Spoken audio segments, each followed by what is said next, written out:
već traje nekih 6-7 mjeseci. I ovo je nešto nevjerojatno. I ovo je nešto o čemu sam ja cijeli život sanjao. Ovo je nešto što je mali Jakov sa 10 godina govorio svima da će jednog dana sigurno uspjeti. I nažalost ili na sreću, to je toliko veliko da ja sa 20 godina tog ne mogu biti svjestan.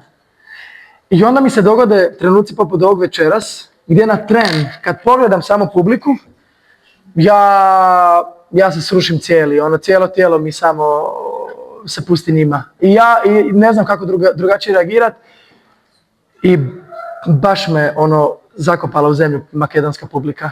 Ma nevjerojatno, ja sam rekao i menadžerici svima, meni je nevjerojatno da sam ja iz Vinkovaca sa 20 godina došao u Skopje i prodao arenu Janez Sandanski. Nevjerojatno mi je i ne mogu vjerovati. I zahvalan ću biti zauvijek.